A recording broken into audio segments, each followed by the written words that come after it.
एक घर में गुड्डू अपनी अम्मा के साथ रहता था। गुड्डू के गांव के लोग दरिया में मछलियां पकड़ते और बेचते थे। गुड्डू ने सोचा मैं भी मछलियां बेचने का कारोबार करता हूँ। गुड्डू जंगल में आया और एक दरख्त काटने लगा। वहाँ पर कोडू आ जाता है और वो कहता है गुड्डू से, पहले मुझे पैसे दो, फिर लकड़ियाँ काटने दूंगा। गुड्डू कहता है मेरे पास तो बस 2000 है, वो मैं तुम्हें ला देता हूँ। गुड्डू अपनी माँ से कहता है माँ मुझे पैसे दो, मैंने लकड़ियाँ ख़रीदनी है। गुड्डू की माँ गुड्डू को पैसे दे देती है और गुड्डू जंगल में चला जाता है।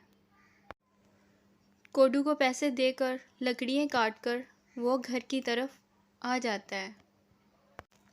घर आकर वो इन लकड़ियों की बहुत प्यारी कश्ती बनाता है। गुड्डू बहुत प्यारी कश्ती बनाता है और उसकी माँ कहती है वाह गुड्डू, तुमने तो बहुत प्यारी कश्ती बनाई है। गुड्डू कहता है हाँ माँ, अब मैं दरिया से मछलियाँ पकड़कर इनका कारोबार करूँगा। गुड्डू कश्ती को लेकर दरिया की तरफ जाता है। गुड्डू बहुत खुश होता है, अब तो मैं भी अपना कारोबार करने लग गया हूँ। वो कश्ती को दरिया में ले जाता है और मछलियों का जाल फेंक देता है। आधा दिन गुजरने के बाद जब वो जाल को खींचता है तो उसमें बहुत सारी मछलियाँ होती हैं। गुड्डू उन्हें देखकर बहुत खुश होता है और किनारे की तरफ ले आता है। कश्ती को एक किनारे दरख्त के साथ बांध देता है और मछलियाँ उठाकर बाज़ार की तरफ जाता है। दुकानदार से कहता है ये इतनी सारी मछलियाँ हैं, ये तुम ख़रीद लो और मुझे इनके पैसे दे दो। दुकानदार गुड्डू को 5000 रुपया दे देता है और सारी मछलियाँ ख़रीद लेता है। गुड्डू बहुत खुशी में घर वापस आ रहा होता है। रास्ते में फिर कोडू मिल जाता है। गुड्डू कहता है ये देखो, मैंने मछलियाँ बेचकर इतने सारे पैसे कमाए हैं। कोडू एक बुरा आदमी होता है। वो गुड्डू की कश्ती में जाता है और उसमें सुराख कर देता है। गुड्डू अगले दिन जब मछली का शिकार करने के लिए जा रहा होता है तो उसकी कश्ती पानी में डूबने लगती है और वो पानी में गिर जाता है।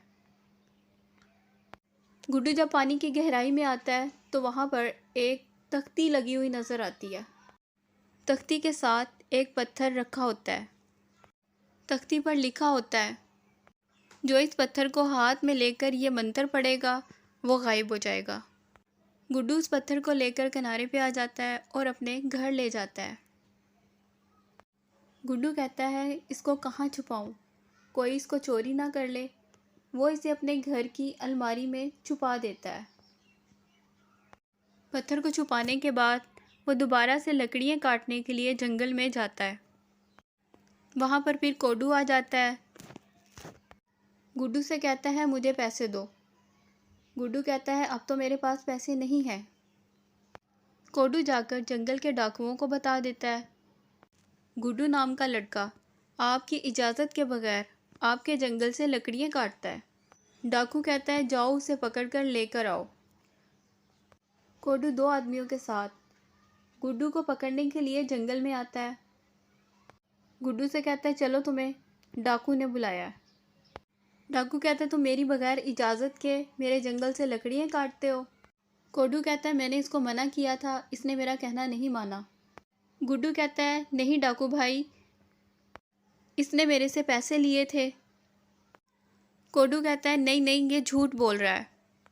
डाकू कहता है कोडू को कैद कर दो और गुड्डू के दोनों हाथ काट दो।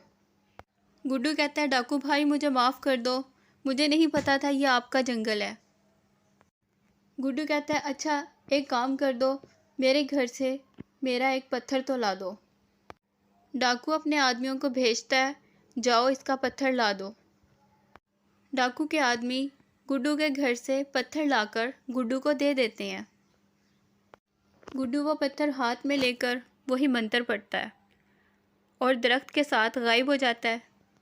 डाकू और उसके साथी डर जाते हैं और डाकुओं का सरदार भाग जाता है, भागो भागो यहाँ तो जिन रहते हैं, मैं अब कभी यहाँ नहीं आऊँगा। डाकू इस जंगल को छोड़कर भाग जाते हैं। इधर गुड्डू अपने घर आ जाता है। उसकी माँ उन्हें देखकर हैरान रह जाती है। गुड्डू को दरख्त से खोलती है और कहती है तुम और दरख्त यहाँ कैसे? गुड्डू अपनी माँ को जो दरिया में होता है वो सब बता देता है और फिर गुड्डू इस दरख्त को काट कर एक नई कश्ती बनाता है। तो बच्चों, कैसी लगी आपको आज की कहानी? अच्छी लगे तो लाइक और सब्सक्राइब ज़रूर कीजिएगा।